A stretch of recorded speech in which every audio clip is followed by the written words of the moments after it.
Hey, I'm Payson Lewis, and this is an interview for Diandra Reviews It All. Yay!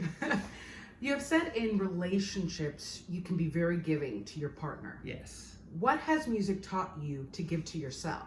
That's really interesting. Honestly, music has been one of the most selfish endeavors I've ever done, but I think in a good way, it is one of the few ways that I give back to myself because I'm a very independent person and sort of very logic-brained, so doing music is sort of my way to deal with my emotions. And so when I'm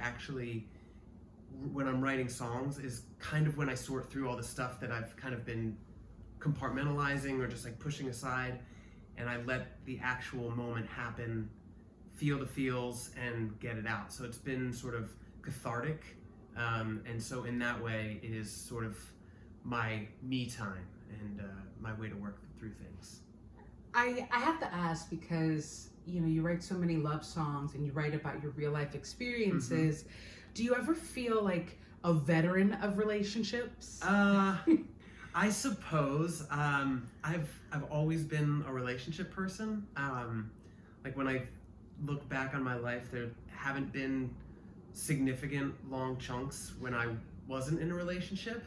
I don't know what that says about me, but in each new relationship, I try and take what I learned from the one before. So I feel like the relationship I'm currently in is the most mature and open and communicative relationship I've been in. So in that regard, I would say I am experienced, I suppose, but always learning. We don't know anything, so I just do the best that I can to improve and mess up today so that I can be better tomorrow. That's such a good, perfect answer. Thank you.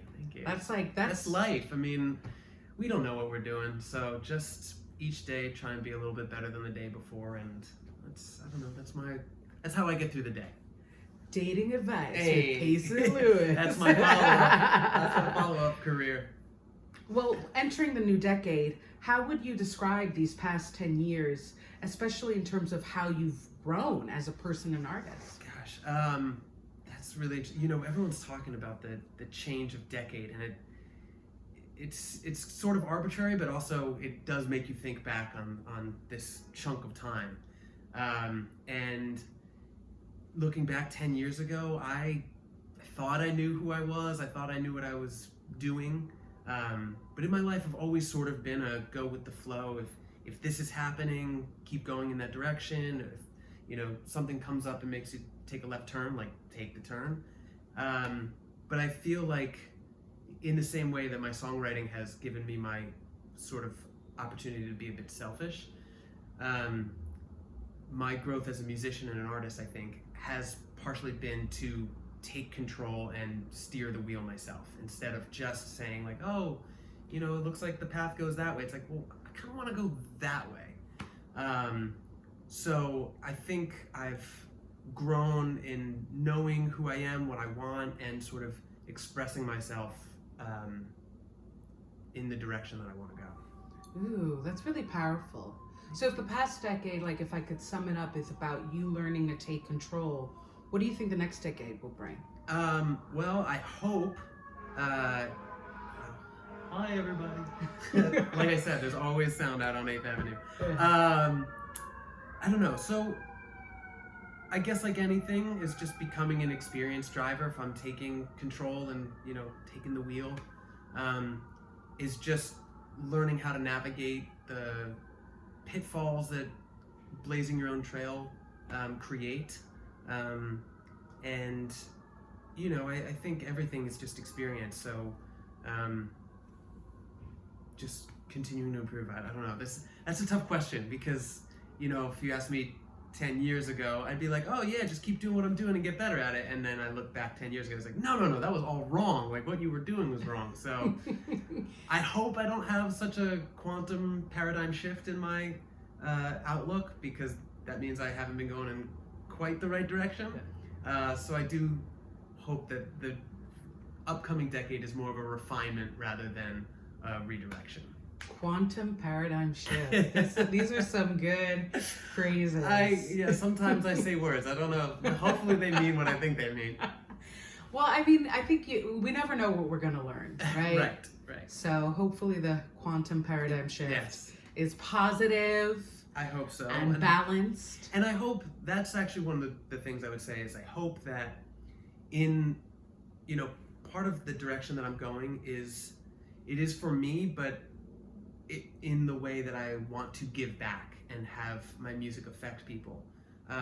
For a long time I was doing a lot of theater and acting, and I was sort of doing other people's art, like they gave me the words, they told me what songs to sing. So I wasn't always expressing what I wanted to express, and I was limited to how I could affect people.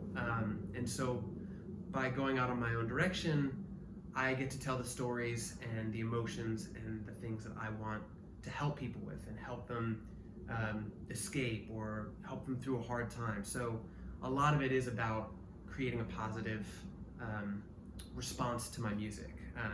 And that's really important to me, is the way that the music is interpreted and received. So in my writing process, while the songs are mine and I've written them and they're about my personal things, I am very cognizant of the listener when I'm recording. I want to make sure that what I put on the record is the way that the person's going to listen to it and how it's going to affect their life.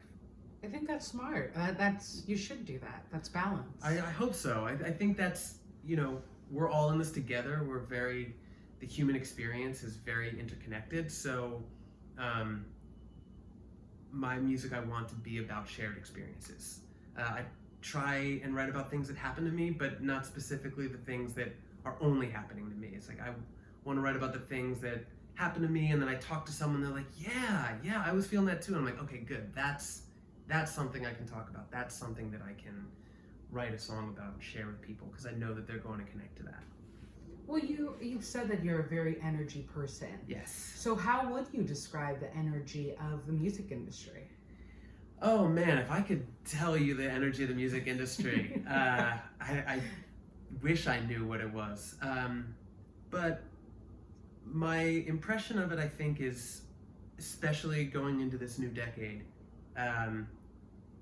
it's becoming so niche in such a great way, because before in like the 90s and stuff, labels and radio stations were curating pretty much everything that we could get our hands on or our ears on. And now with Spotify and all the streaming services, you can just discover the thing that you've been looking for. So I do love the part of the industry that has changed, that's allowed artists to not have to fit into a box anymore. I feel like we're entering a post-genre era of music where you don't have to fit into a thing, which becomes difficult when people ask you what you sound like. But I don't think you need to fit into boxes quite the same way that you maybe used to have to. Well, there's one thing I've noticed about genres is like, now there's always an emotion in front of it, like anxiety pop. And or it's like chill wave, or it's like, moody, moody rock, so there's always something attached to it. So, and when I'm recording, when I'm in the studio working with my producer, I often talk about moods, if we're working on a guitar part or something, be like, it has to sound happier, like, which is not a technical term, and how that is interpreted by a guitarist or an engineer is up to them, I suppose, but it's more about the mood rather than, I want it brighter, or I want it, with more distortion. It's like, no, it needs to sound more fun, it needs to be uplifting. So it's definitely about moods now, I think. Are there particular moods that we should expect from you in your upcoming music? I always try and fun, I think, is my operative word, because, like I said, we're all in this human experiment, and it's tough. So when people listen to my music, I want them to feel something, but I also want it to be a positive experience. So I'm thinking about some of the songs that have come out, and some of them are sad, and because we all write sad songs, but for the most part, I try and keep things. I want at the end of a song you to feel like uplifted by the song as opposed to beaten down, and I don't want my music to like add to that. So I think fun, and I'm a fun, happy person, so that's sort of my goal.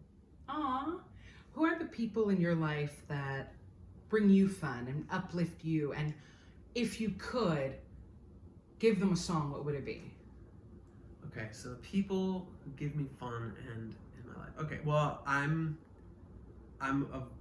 been friends with the same group of guys. I'm a very loyal friend. We've been friends for like 25 years. Those are my guys. We have a text thread that's active like every day, so I'm like constantly bring joy. Like we went to elementary school together. Yeah. And whenever we all get together, we always put on music that's just like gets it going. Yeah. So it's my goal to someday have like one of those songs. I mean, I am not Avicii, but like whenever someone puts on Levels, it's just like everyone is ready for it, and not that I'm ever gonna write Levels, but like something like that would be a song as a goal for me. I have to wonder, like I said, you write so much about your personal experiences, and you mentioned that kind of you went into being a solo artist because you did so much of others' work. Mm-hmm. Have you ever considered maybe adapting someone else's work and making it like an original song, like taking a movie and making a song about it? Sure. I don't know that I've ever thought about just sort of translating a movie or a book or something into a song, but I have certainly been influenced by one. Like I've seen a movie and that put me in a mood, and I wanted to write about that mood. So yeah, I mean, like life imitates art and art imitates life. So the things that I experience, whether it's a movie or a book or someone else's song, that becomes my personal experience, and then that becomes my personal expression. So it all sort of weaves in together with everything, and sort of becomes indiscernible which came first, the chicken or the egg. Was it the movie that influenced the song, or the movie that influenced the emotion which influenced the song, or was the emotion that resonated with the movie that became the song? I don't know. So yeah, I think there is part of that always happening with everybody. What was the movie, if I can ask?